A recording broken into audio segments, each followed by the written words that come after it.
ভাই ও বোনেরা, আল্লাহ তাআলা আমাদের জন্য ৫ ওয়াক্ত নামাজ ফরজ করেছেন। নামাজ কোনো সাধারণ ইবাদত নয়, বরং এটা মুমিন আর কাফেরের মাঝে পার্থক্যের রেখা।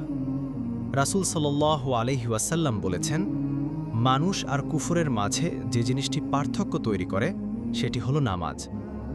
সহিহ মুসলিম। আপনি কি জানেন যে নামাজ হলো সেই সময় যখন একজন বান্দা তার রবের সাথে সরাসরি কথা বলে? আমরা যখন সূরা ফাতিহা তিলাওয়াত করি তখন আল্লাহ তাআলা প্রত্যেকটি আয়াতের জবাব দেন।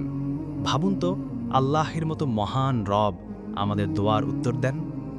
ভাই ও বোনেরা, নামাজ শুধু জাহান্নাম থেকে বাঁচায় না, বরং আমাদের জীবনের প্রতিটি সমস্যার সমাধানও নামাজে লুকিয়ে আছে। যে মানুষ নামাজকে আঁকড়ে ধরে, আল্লাহ তার দুনিয়া ও আখিরাত দুটোই সহজ করে দেন। কিন্তু আফসোস, আজকের দিনে আমরা নামাজকে অবহেলা করি, দেরি করি, এমনকি মিসও করি। অথচ কিয়ামতের দিন সবচেয়ে প্রথম যে আমলের হিসাব নেওয়া হবে সেটি হলো নামাজ। যদি নামাজ ঠিক থাকে তাহলে বাকি আমলগুলো ঠিক হবে, আর যদি নামাজ নষ্ট হয় তাহলে সব কিছু নষ্ট হয়ে যাবে।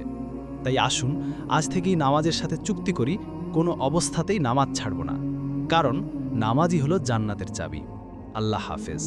ইনশাআল্লাহ আবারও আমাদের একতরফা কথা হবে নতুন কোনো ভিডিওতে। আল্লাহ আমাদের সকলকে ভালো রাখুন, সুস্থ রাখুন। আসসালামু আলাইকুম ওয়া রাহমাতুল্লাহ।